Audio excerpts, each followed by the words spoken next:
You're listening to the WCHE Morning Magazine on the talk of Chester County. WCHE 1520 AM and streaming worldwide at WCHE1520.com. Welcome back to the WCHE Morning Magazine. Doug Sterling, Donna Salt, 610-701 WCHE. It's 8:17, and joining us in the studio is Tom Casey. Blast from the past. Tom, of course, former co-host here in the Morning Magazine. How you doing? Good morning. Good morning. First, I don't know who Jane is, but good for her. Yeah. Okay. So thanks for comparing me to somebody that gets it wrong 9 out of 10 times. Jane and Kenneth Square. But her heart was in the right place. She may not have always had all the facts. Like you always back up your stuff with facts, but she was there, and she came to almost every single meeting every month very faithfully, because she was there for the people. Right. So, well, I mean, I got out of looking into a lot of this stuff. I mean, I've had a lifestyle change, so I've been focusing on that. Sure, good. Well, bring folks up to date what's going on here. So here's what happened. Back in December, I was made aware of a situation that this attempt to transfer money without the board approving it had happened. This is West Whiteland Township. This is West Whiteland Township, yes. So the new board was coming in. They wanted to make some changes to the management, and they weren't happy, as far as I know, with what was. Usually that's why a manager gets fired, right, or released, or just not renewed. Yeah. Right. So in this situation, the manager was not let go. She wasn't fired. Mm-hmm. She just simply was told, you're not getting renewed. Right. Now, when I was told about this, that this transfer had gone through, and a lot of people may or may not have seen, you can go on several different pages, the West Whiteland or Just the Facts, Please, or Chester County Ramblings actually has some stuff where they shared, I received these text messages. I know they existed, right? Mm-hmm. And in all honesty, one of the board members is a good friend of mine.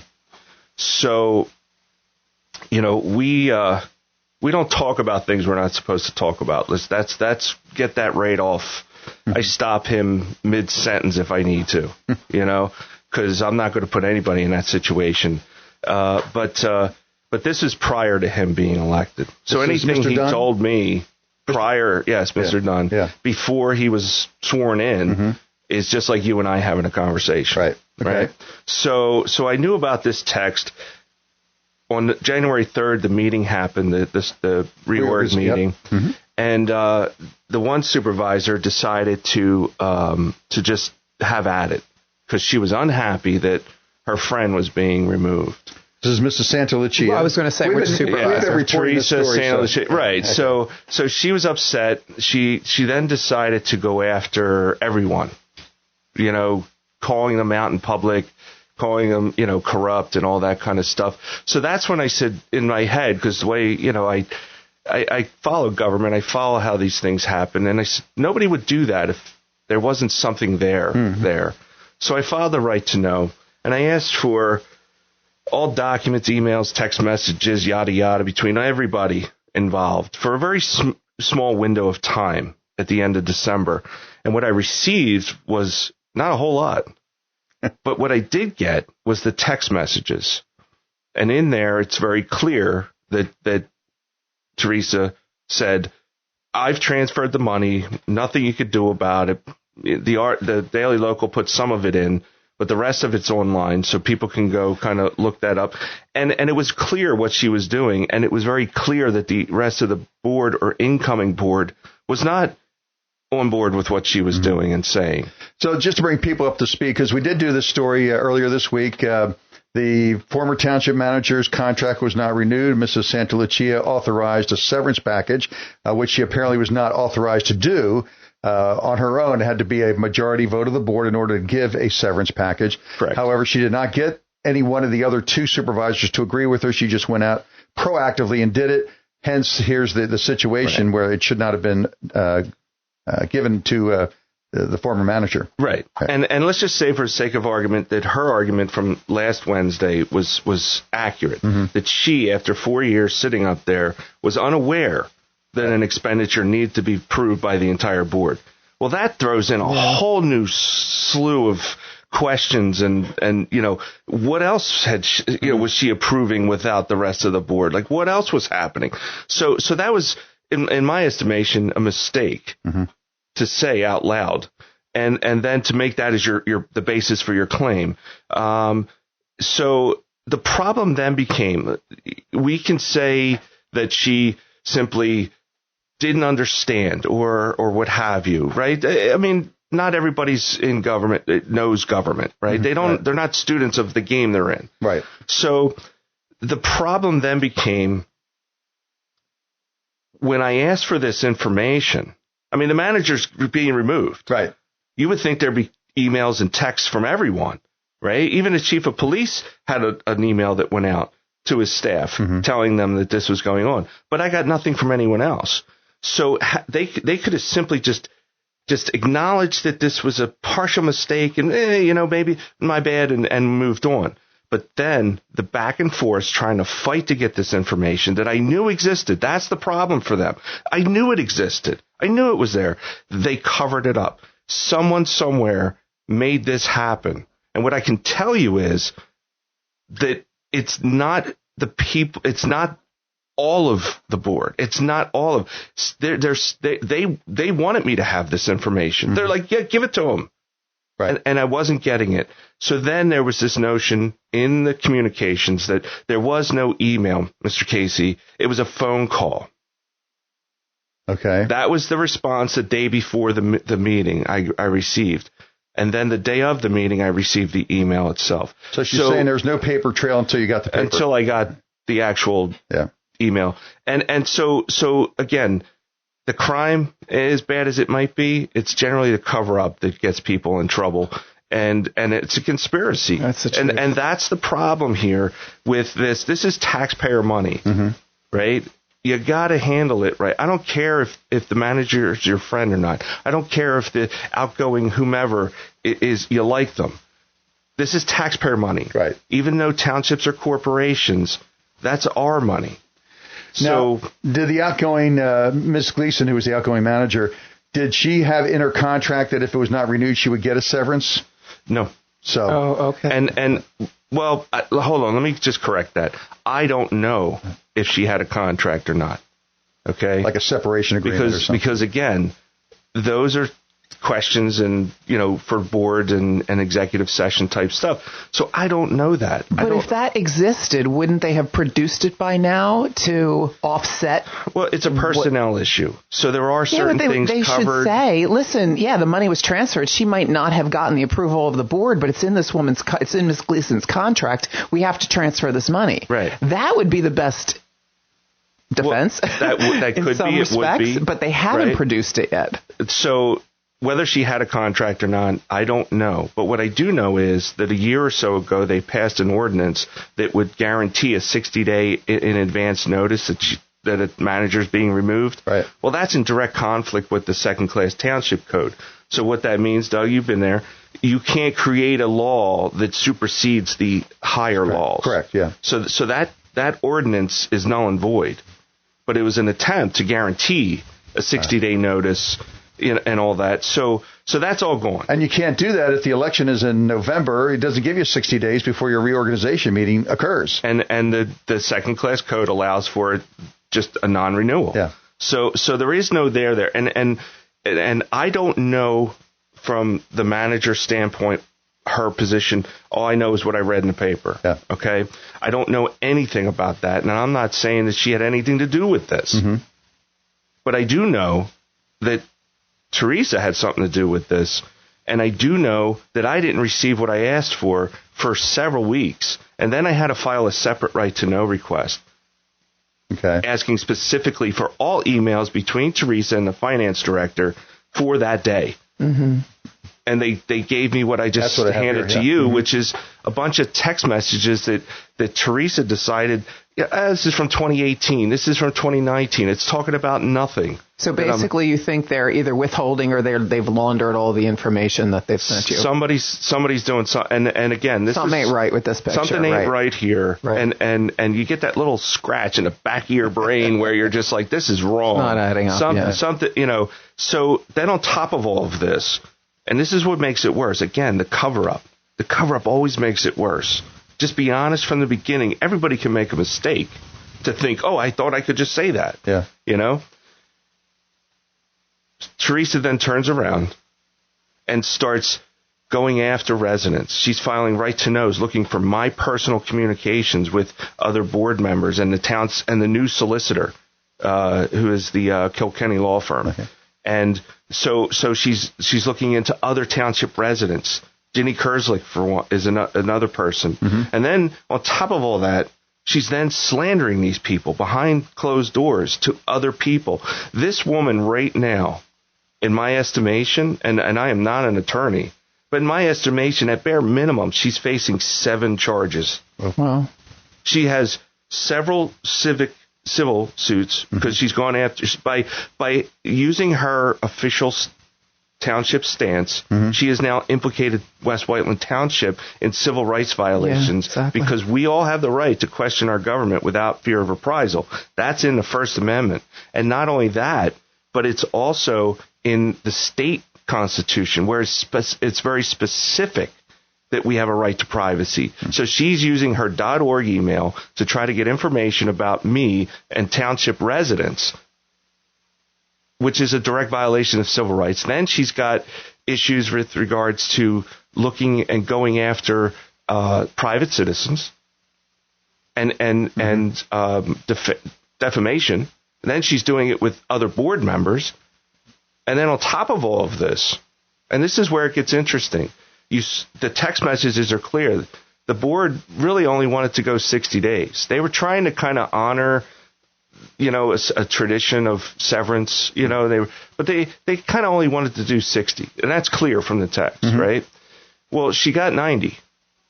And she got 90 because information that had been discussed in executive session got leaked to Ms. Gleason's attorney. And now we're into a whole new realm of hurt. So what that information was or is, I don't know. But somehow now she got 90 instead of 60s, which basically cost the taxpayers 30 days of pay. And she was making, it was I forget how much it was per year. 163 plus bonuses. So she came out. Vacation. She's entitled to the vacation. Mm-hmm. And I would even argue she was entitled to severance. You do a job and, no matter good or bad, whatever. So you'd say just go through the proper channels to do it. You go through the proper channels. Mm-hmm. And then to make the claim that, you're not, that this woman wasn't Teresa's friend. Come on. I mean, there's the text messages I just showed you. And this isn't, again, problematic. Mm-hmm. I mean, the cover-up, she sent me text messages in a right-to-know request that talk personal stuff between her and the finance director. So they are friendly in some way, shape, or form. They're talking about a flower arrangement that it's still thriving after 2 years. Like it's beautiful. It's beautiful. So, and I'm not faulting township staff necessarily, although I questioned them openly. Yeah. And they were very uncomfortable. So I think the issue is that if that money was to be transferred, then Teresa should have paperwork that says transfer this money in accordance with XYZ of her contract. Well, and that's the thing that's missing in all of this. Well, so basically, it sounds like her friend was leaving, and Teresa said, "Oh, let me give you some money on the way out."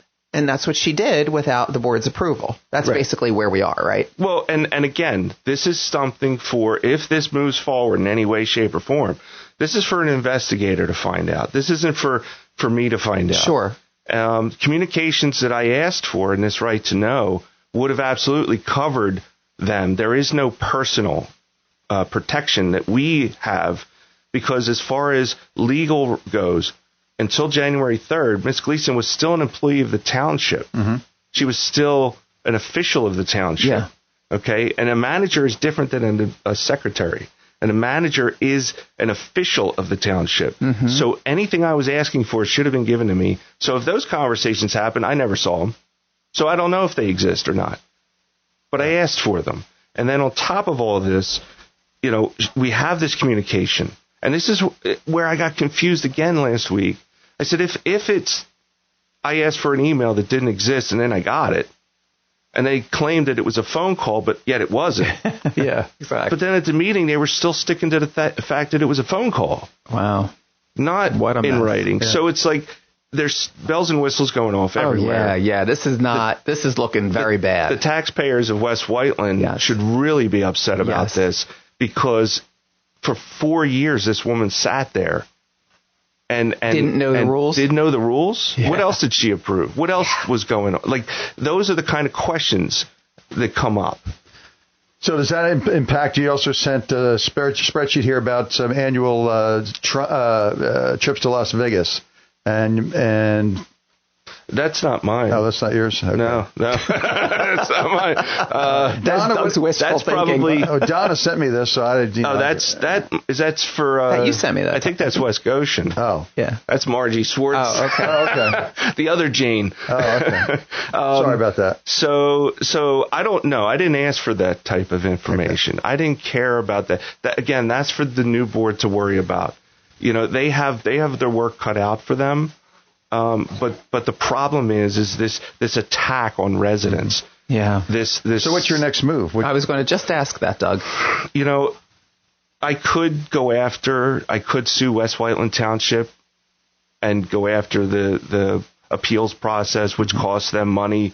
I don't want to do that. I don't want to do this. Do I have the right to go after a civil rights violation? Absolutely. Mm-hmm. By her using her .org. Oh, and then the beauty of it is when I asked for the right to knows, or when I saw them, because as a third party, when you're named in a right to know, you're entitled to that. Well, I had to ask for that, and it took me a couple days to get it. Mm-hmm. And then they sent me one, and apparently she filed 2 right to knows.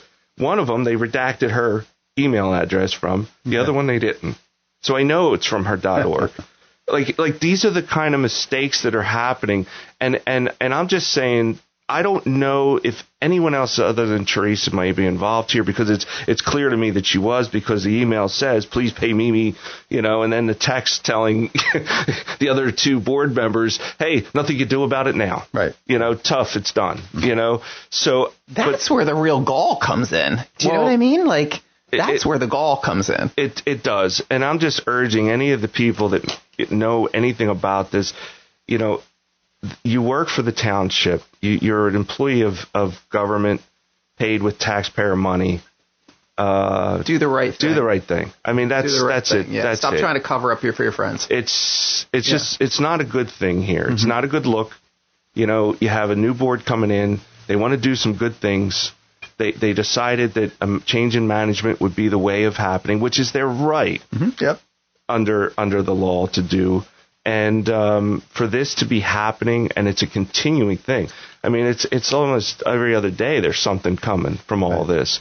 And if Teresa is listening to me, she needs to understand one thing. And I want to make this clear to her if she's listening, because I'm pretty sure she might be. I don't work for anyone. No one tells me what to do.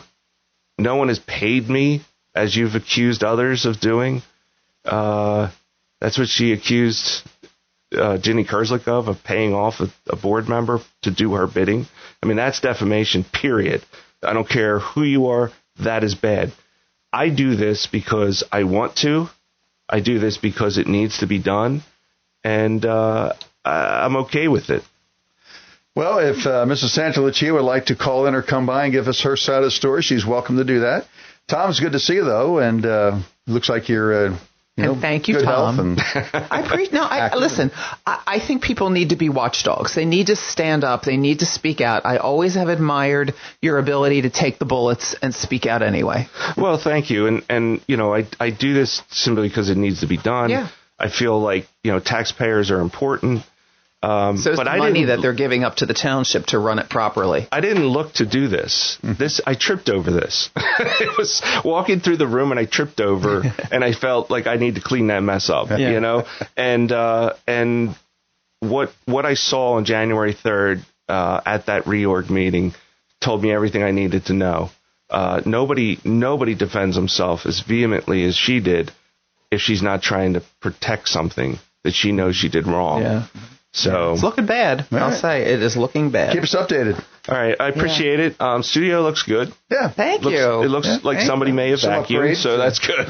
Got some new paint on the walls. I know. New logo. Yeah, it's really nice. Yeah. It's really nice. Equipment that works. I see they loosened your chain on your chair there, Doug, so you can move just a little further away. yes, they did. So same chair though. Same chair. Well, I know We're why. not there yet, Tom. I know why he uses that chair. So I have back issues myself. So. Also, yes. So, all right, Tom, good to see you. Thanks for stopping by. Thank you so much. You bet.